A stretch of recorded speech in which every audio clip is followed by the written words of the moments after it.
I stood in the doorway of the penthouse suite, wearing my usual jeans and a simple black sweater. The bass from the music system pounded through the floor-to-ceiling windows overlooking downtown. 28 men in designer suits and luxury watches turned to stare at me like I'd walked into the wrong dimension. My brother Marcus, 32, stood at the center of the room in a custom Tom Ford tuxedo that probably cost more than most people's monthly rent. His bachelor party was in full swing: champagne towers, catered seafood platters, a private bartender mixing drinks worth $50 each. The Meridian Grand Hotel's crown penthouse, all 4,000 square feet of it, glittered with excess. Riley. Marcus's face twisted with confusion then embarrassment. What are you doing here? I held up the invitation his fiancée Brittany had sent me 3 weeks ago. You invited me. Well, Brittany did. Said family should be here. Marcus's best man, Derek, a hedge fund manager with slicked back hair, looked me up and down with undisguised contempt. Dude, seriously? Your sister showed up dressed like she's cleaning houses. The room erupted in laughter. I'm a brother actually, I said calmly. And these are comfortable. A brother who clearly didn't get the dress code memo, another groomsman called out. This is a 5-star hotel, man. They have standards. Marcus walked over, his face flushed red. Whether from alcohol or embarrassment I couldn't tell. Riley, look, I appreciate you coming, but this is kind of an exclusive thing. The guys and I were celebrating properly. Maybe you should head back to wherever you're staying. I'm staying here, I said simply. Room 2847. Derek nearly choked on his whiskey. You're staying at the Meridian Grand? On what, your warehouse salary? I worked, or rather they thought I worked, managing inventory at a furniture warehouse. It was a job I'd taken 8 years ago, fresh out of community college when Marcus was finishing his MBA at Northwestern. Our parents had poured every resource into Marcus's education, his networking, his career trajectory. I was the practical one, the one who wasn't cut out for business school, as Dad liked to say. The warehouse pays well enough, I said, keeping my voice even. Marcus put his hand on my shoulder, steering me back toward the door. Riley, I'm going to be straight with you. This weekend is costing me $40,000. Penthouse suite, open bar, private chef, bottle service, the works. My groomsmen are all successful professionals. CEOs, investors, entrepreneurs. We're talking business deals, making connections. You being here in your Walmart clothes, it's not the vibe we're going for. I understand, I said softly. Do you? Marcus lowered his voice, but not enough. His friends could still hear every word. Do you understand how hard I've worked to get here? To build this network? These guys are my future business partners. My investors. And you show up looking like you're about to ask if we need the trash taken out. Derek raised his glass. Honestly, Marcus, I thought hotel staff wasn't allowed at guest events. More laughter. Loud, cruel laughter that bounced off the marble floors and designer wallpaper. Maybe Riley can fetch us some fresh towels, someone called out. Or fix the ice machine. Does the hotel know their maintenance guy crashed a private party? I stood there absorbing it all. Every joke, every snicker, every condescending look. My brother didn't defend me. He didn't tell his friends to stop. He just looked at me with a mixture of pity and irritation, like I was a problem he needed to solve before it affected his reputation. You can't even afford the parking here, Marcus said, trying to sound like he was joking but meaning every word. The valet service alone is $200. How do you even get past the front desk? I walked in through the main entrance, I said. Without being stopped by security? That's surprising. Marcus glanced at his Rolex, a graduation gift from our parents that cost $35,000. Look, Riley, I'm trying to be nice here. But you need to go. This isn't your scene. It's never been your scene. I'd heard variations of this my entire life. When Marcus got accepted to Northwestern with a full scholarship, Dad threw a party at the country club. When I got accepted to the local community college, Mom said, well, at least you'll save money on housing. When Marcus landed his first job at a consulting firm making $120,000 a year, they framed his offer letter. When I took the warehouse job at $42,000 annually, Dad asked if I'd considered applying myself more. When Marcus got promoted to senior consultant, they took him to Paris to celebrate. When I got promoted to inventory manager, they sent a congratulatory text message. The pattern had been clear for decades. Marcus was the golden child, the success story, the son who made them proud. I was the practical one, the backup plan, the child they mentioned second at dinner parties. "I'll head to my room," I said quietly. "Good idea." Marcus actually looked relieved. "Maybe order room service, watch a movie. This party's going until 4 a.m. anyway. Bottle service doesn't stop until sunrise." I turned to leave and Derek called out, "Hey Riley. If you see any hotel staff on your way out, tell them we need more champagne up here. The Cristal, not the cheap stuff." The entire room erupted in laughter again. I paused at the door, pulled out my phone and opened my encrypted messaging app. I typed quickly, "Marcus Thompson, Crown Penthouse. Cancel all suite access effective immediately. Terminate bar service. Remove catering privileges. Guest status revoked." Then I hit send and walked out. The thing about owning a hotel chain is that you learn quickly how to spot entitlement. I'd spent 6 years building Apex Hospitality Group from a single boutique hotel in Austin to a portfolio of 47 properties across 12 states. The Meridian Grand was my flagship, a $340 million property that had been hemorrhaging money when I acquired it 4 years ago. Now it generated $89 million in annual revenue and maintained a 4.8-star rating across all platforms. My family didn't know any of this. They thought I still worked at the warehouse, living in a modest apartment, scraping by on a middle-class salary. I'd let them believe it because the alternative, watching them treat me differently because of money, felt worse than being dismissed entirely. At least when they ignored me it was honest. I walked down the hallway toward the elevators, my phone already buzzing. Michael Chin, the hotel's general manager, was calling. "Miss Thompson, I received your message. We're implementing the changes now." "How long?" I asked. "Suite access will be terminated in 90 seconds. The system is already updating. Bar service is being discontinued as we speak, and catering is removing all food and beverage within 5 minutes." "Perfect. And Michael?" "Yes.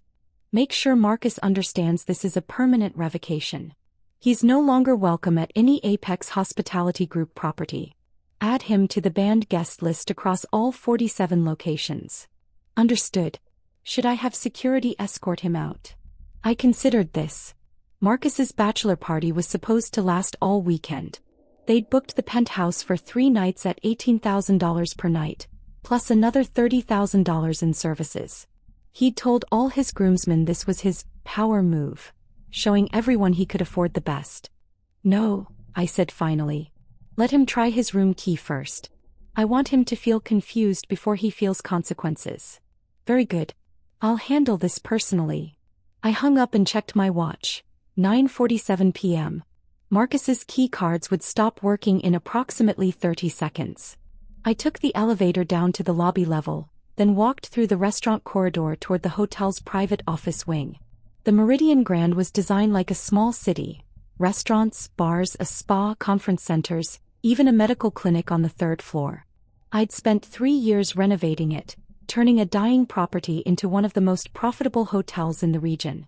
My actual room wasn't 2847. That was a junior suite I'd booked under my legal name as a cover story. My real accommodations were the owner's residence, a 2,200 square foot private apartment on the 31st floor with keyed elevator access and complete privacy. But I didn't head there. Instead, I went to Michael's office to watch what was about to unfold. Michael was already pulling up the security camera feeds on his wall of monitors. "Penthouse level camera 4, he said, clicking keys. The screen flickered to life, showing the hallway outside Marcus's suite. We waited. At 9:49 p.m., the door to the Crown Penthouse opened. Derek stumbled out, laughing, his suit jacket slung over his shoulder. He walked toward the elevator, probably heading to the lobby bar for more drinks. He pressed the elevator button and waited. Nothing happened. He pressed it again, frowned, pulled out his phone and texted someone. "His keycard access is revoked," Michael explained. "The elevator won't respond to his call. He's locked on this floor." On screen, Derek looked confused. He walked back to the penthouse door and tried his keycard. The light flashed red. He tried again. Red. "What the hell?" We could see him mouth through the camera. He pounded on the door. Marcus opened it, irritated. They had a brief conversation, then Marcus tried his own keycard. Red light. Both men stood in the hallway, now looking genuinely confused. Marcus pulled out his phone and started calling someone, probably the front desk. Michael's desk phone rang. He answered with perfect professionalism.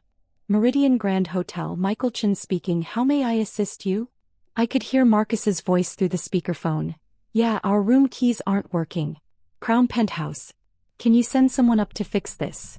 May I have your name, sir? Marcus Thompson. I'm the one who booked this suite. Michael pulled up the reservation on his computer, his face betraying nothing. I see. Mr. Thompson, I'm showing that your suite access has been revoked by ownership. Silence on the other end. What? Revoked? What are you talking about? Ownership has terminated your reservation, sir. You'll need to vacate the premises within 30 minutes, or I'll be required to call security for escort. This is insane. I paid $54,000 for this weekend. You can't just... Actually, sir, according to our terms of service, ownership reserves the right to revoke access at any time for any reason. You'll receive a full refund minus the cancellation fee, which amounts to, let me see, approximately $12,000. $12,000? Are you kidding me? That's the standard cancellation penalty for same-day termination of a premium suite. It's outlined in Section 7.3 of your booking agreement. I want to speak to your manager. I am the general manager, sir. Then I want to speak to the owner. Michael looked at me. I shook my head. The owner is not available at this time. I'd recommend gathering your belongings quickly. Security will arrive in 27 minutes. Marcus's voice rose to a shout. Do you have any idea who I am? I'm a senior consultant at Whitmore & Associates. I know people. I'll sue this hotel for everything. That's certainly your prerogative, sir. However, I should mention that threatening legal action against hotel staff is grounds for immediate removal from the premises and addition to our permanently banned guest list. I'd advise against that course of action. Silence. Then, why? Why is this happening? Ownership's decision, sir. That's all I'm authorized to share. Marcus hung up. On the security monitors, we watched him and Derek rush back into the suite. The camera inside the penthouse, positioned discreetly near the entrance, showed chaos erupting. Groomsmen were shouting, holding up their keycards, trying to figure out what was happening. The bar service, I said to Michael. He made another call. Remove all beverage service from Crown Penthouse immediately. Guests are no longer authorized. On screen, the private bartender was already packing up his station. One of Marcus's friends tried to stop him, but the bartender showed him something on his phone, probably the termination order, and continued removing bottles. The catering team entered next, professional and efficient, beginning to clear the elaborate food displays. What the hell is going on? We could see Marcus shouting on the monitor. One of the caterers handed him a printed notice. Marcus read it, his face going pale, then red, then pale again. My phone buzzed. A text from Brittany, Marcus's fiancée. Riley, Marcus just called me freaking out. Do you know what's happening at the hotel? Did you say something to the staff? I didn't respond. Another text. He says they're kicking everyone out. This is his bachelor party. Can you please talk to someone? You work in customer service, right? Maybe you can help. I turned off my phone. They're asking the catering manager for an explanation, Michael said, watching the monitors. The catering manager, a woman named Teresa who'd worked at the hotel for 12 years, was explaining calmly while Marcus waved his arms and pointed at things. His friends crowded around, all talking at once. Should we send security now? Michael asked. Give them 15 minutes, I said. Let them try to figure it out first. We watched as Marcus made phone call after phone call. He was trying to reach someone, anyone, who could reverse this decision. At one point he called our father. I couldn't hear the conversation, but I could see Marcus's face crumbling as he explained the situation. Probably Dad was telling him to handle it himself, to use his professional network to solve the problem like a businessman would. Derek was on his phone too, apparently calling other hotels. But it was 10:15 p.m. on a Friday night in downtown Chicago. Every decent hotel within 20 miles was fully booked. One of the groomsmen, a guy named Craig who'd laughed the loudest at the janitor joke, tried to leave via the elevator. His keycard didn't work. He pushed the call button repeatedly, but the elevator never came. Elevator access is restricted to authorized guests only, Michael explained. Since their room status is revoked, they can't use the elevators. They'll have to take the stairs. From the 42nd floor? I asked. It's clearly marked emergency exit. That's their option until they check out properly at the front desk. On the monitors, the penthouse was emptying rapidly. The bartender was gone. The catering team had removed everything except the furniture. The music system had been shut down remotely, hotel property, controlled by the central system. Marcus stood in the center of the now quiet penthouse, surrounded by his confused, increasingly angry groomsmen, holding his phone and looking completely lost. Derek was yelling at him. We couldn't hear the words, but the body language was clear. This is your fault. You said this place was locked down. You said you had connections. Marcus's carefully constructed image. The successful consultant, the guy who could afford the best, the man with power and influence, was disintegrating in real time. Security should arrive now, I said. Michael made the call. 4 security officers in professional uniforms stepped off the service elevator on the 42nd floor. Their approach was calm, practiced, respectful but firm. The lead officer, James, had been with the hotel for 6 years. I'd personally approved his promotion to head of security. Gentlemen, James said, his voice carrying the authority of someone who'd handled thousands of difficult situations, you need to gather your belongings and proceed to the front desk for checkout. This is insane. Marcus shouted. We have a reservation. We paid for this. Your reservation has been terminated by hotel ownership. You'll receive a refund minus applicable fees. But you need to leave this floor immediately. On what grounds? We haven't done anything wrong. James remained perfectly calm. Ownership reserves the right to refuse service to any guest at any time. This is private property. You're currently trespassing. That word, trespassing, hit different. Trespassing? We're paying guests. Not anymore, sir. You have 10 minutes to collect your belongings, or we'll escort you out with whatever you're currently wearing. The groomsmen scrambled. Designer luggage was frantically stuffed with clothes, toiletries, expensive shoes. Craig couldn't find his other Gucci loafer and was crawling under furniture looking for it. Derek was still on his phone, desperately trying to book rooms anywhere else. The Ritz has nothing. Conrad's fully booked. Palmer House is sold out. Marcus stood frozen, his face slack with shock. This wasn't supposed to happen. This was his weekend, his power move, his moment to shine in front of his professional network. Sir, you need to start packing, James said to Marcus directly. I want to speak to whoever made this decision. That's not possible. Then I want a name. Who owns this hotel? James didn't even blink. That information is not publicly available, sir. The property is held through a corporate entity. Now please gather your belongings. Marcus finally moved, walking like a man in a dream toward the bedroom where his luggage sat unpacked. He'd planned to stay here for 3 nights. Now he couldn't stay for 3 more minutes. The group moved toward the stairs, elevator access still denied, carrying hastily packed bags and complaints. The trek down 42 flights of stairs in dress shoes, carrying luxury luggage, was not going to be pleasant. Michael and I watched on the monitors as they descended floor by floor, their voices echoing in the concrete stairwell. Who walks down 42 flights? Someone complained. This is absolutely insane. Marcus, you said this place was top tier. I want my money back. We should sue. By the time they reached the lobby level, they were sweating, exhausted, and furious. The stairwell exit deposited them in a service corridor that led to the loading dock area. Not the elegant main lobby Marcus had walked through with such confidence hours earlier. They had to walk around the building to reach the front entrance. When they finally entered the main lobby, disheveled and carrying their bags, the night manager was waiting at the front desk with checkout paperwork. Mr. Thompson, she said professionally, your refund will be processed within 7 to 10 business days.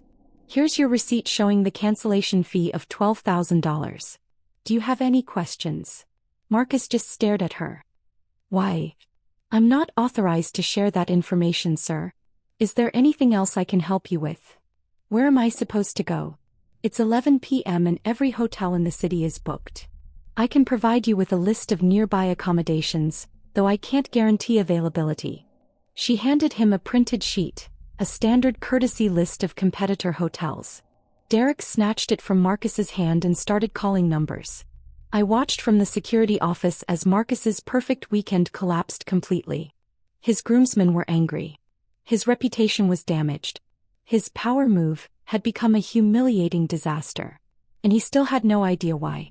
I left the security office and took the private elevator to my residence on the 31st floor. The space was minimal. I spent most of my time traveling between properties, rarely staying anywhere longer than a few days. But it was comfortable, private, and mine. My phone had 17 missed calls. 12 from Marcus, 3 from Brittany, 2 from our mother.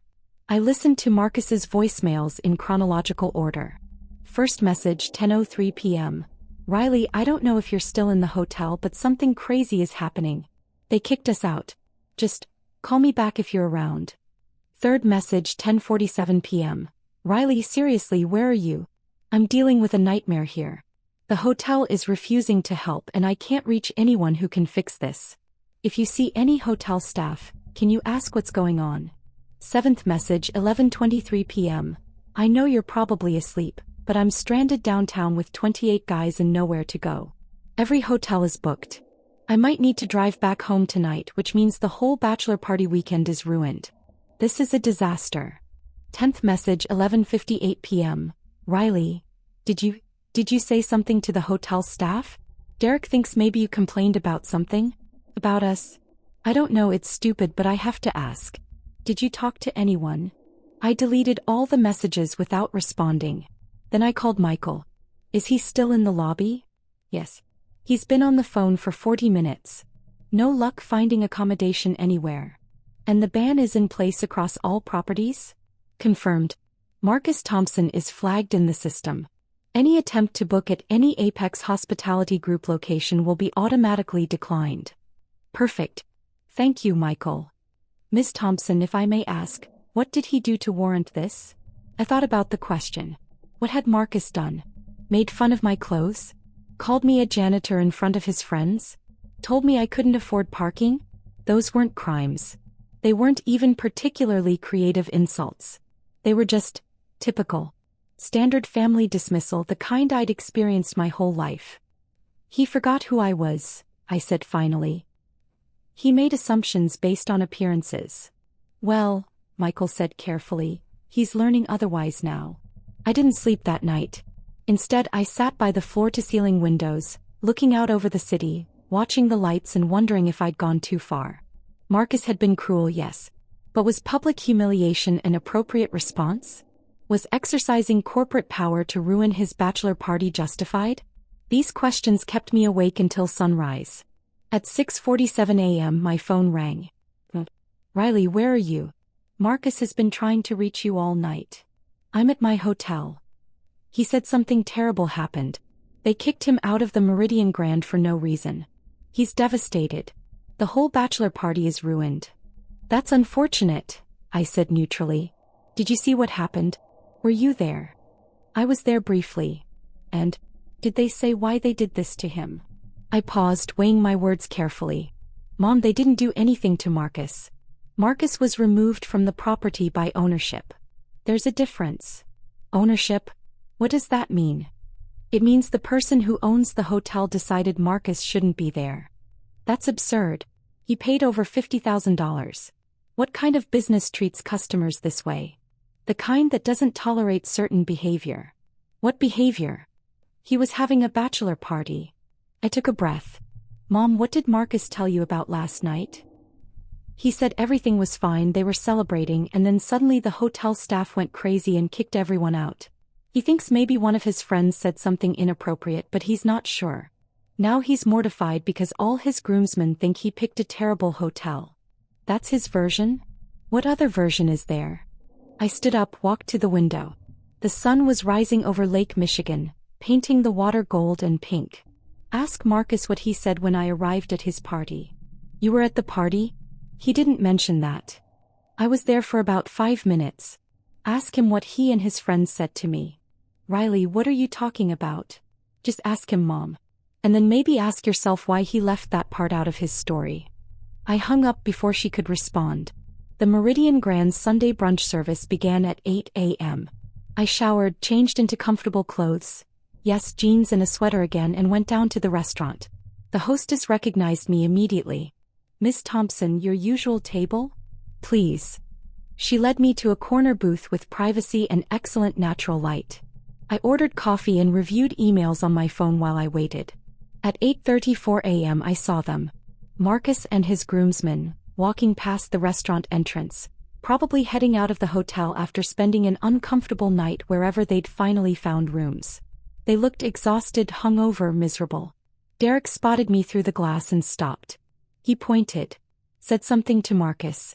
Marcus turned, saw me sitting comfortably in the elegant restaurant, and his face went through several emotions in rapid succession. Confusion, recognition, anger, and something else I couldn't quite identify. They walked into the restaurant. The hostess tried to stop them. Sirs, do you have a reservation?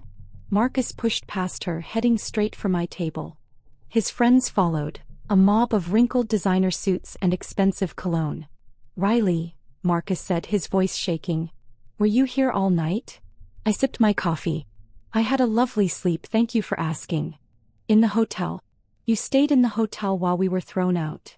I have a room here, yes. Derek leaned over the table, aggressive. How do you have a room when they kicked us out? I wasn't kicked out, I said simply. This doesn't make sense, Marcus said, sitting down uninvited across from me. Something's wrong. First they terminate our suite. Then they ban us from the property. Meanwhile you who can barely afford McDonald's, are sitting here having brunch like you own the place. I set down my coffee cup carefully. What an interesting choice of words. What? Never mind. Why are you here, Marcus? I want answers. I want to know what you said to the hotel staff. Because this started right after you left the party. The waitress appeared with my breakfast. Eggs Benedict with smoked salmon, fresh fruit, house-made pastries. She set it down carefully, refilled my coffee and left. Marcus stared at the plate. You ordered the $40 breakfast. It's very good here. The hollandaise is made fresh. Riley. His voice had a dangerous edge now. Tell me what you did. I looked up at him. My brother, who'd mocked me in front of his friends, who'd told me I couldn't afford parking, who'd called me a janitor and laughed when others made it worse. I didn't do anything, I said. I sent a text message. To who? To the general manager. Saying what? Saying that your suite access should be terminated. The silence that followed was profound. Derek recovered first. You sent a message to the GM and they just listened to you? Yes. That's impossible. You're nobody. You work at a warehouse. You don't have that kind of influence. I took a bite of my eggs Benedict. Perfectly cooked as always. Don't I? Marcus was putting pieces together, his face shifting from confusion to dawning horror. Riley. Who are you? I'm your brother. The janitor, remember? The one who can't afford parking. That's not what I mean. I mean, how did you get them to cancel our reservation? I pulled out my phone, opened a specific app and showed him the screen. It was the Apex Hospitality Group Owners Portal. At the top, in clear text, Riley Thompson, Chief Executive Officer and Founder. Marcus stared at it. Read it 3 times. Looked at me. Looked at the screen again. This is fake, he whispered. It's not. You can't, that's impossible. I scrolled through the interface, showing him the property list. 47 hotels, including the Meridian Grand with my name listed as primary owner. Derek grabbed the phone out of Marcus's hands, looked at it, his face going pale. This is real. Ask the hostess who seated me, I suggested. Or the general manager. Or any staff member in this hotel. Marcus stood up so fast his chair fell backward. You own this hotel. I own this hotel chain. 47 properties. The Meridian Grand is the flagship. For how long? 6 years building the company. 4 years since I acquired this specific property. He was doing math in his head. That's impossible. You were working at a warehouse. I was managing inventory at a furniture warehouse 8 years ago, yes. I also took every dollar I saved, every bit of credit I could access, and bought a failing hotel in Austin for $800,000. I renovated it in 6 months, sold it for $2.1 million and used that capital to buy 2 more properties. Then 4. Then 12. The groomsmen were completely silent now, watching this unfold like a car accident they couldn't look away from. "You're a billionaire," Marcus said flatly. "Multimillionaire. I'm not quite to billionaire status yet. The company's valued at around $1.2 billion, but my personal net worth is closer to $400 million after debt and operating costs." $400 million. Approximately. "And you let us think you were poor. You assumed I was poor." "I never said that." Marcus's hands were shaking. Why would you hide this?" I stood up, left cash on the table for my breakfast plus a generous tip, and looked at my brother. "Because I wanted to see who you'd be when you thought I had nothing. And now I know." I walked toward the exit. The hostess called after me, "Miss Thompson, have a wonderful day." Behind me I heard Derek say to Marcus, Did your sister really just?" "Brother," I corrected without turning around. And yes, I did. By Monday morning the story had spread throughout my family. My phone was flooded with messages, but I was already on a plane to Austin to check on property renovations at one of my boutique hotels. Mom called 17 times. Dad called 9. Marcus called 34. I didn't answer any of them. Finally, at 11 a.m. I received an email from Marcus. It was long, rambling, full of apologies and explanations and justifications. But buried in the middle was one sentence that caught my attention. "I know I was horrible to you, but I didn't know who you were." That was the problem, wasn't it? He didn't know who I was. And more importantly, it had never occurred to him to find out. I deleted the email and went back to work, building an empire one property at a time, wearing jeans and a sweater and never apologizing for either.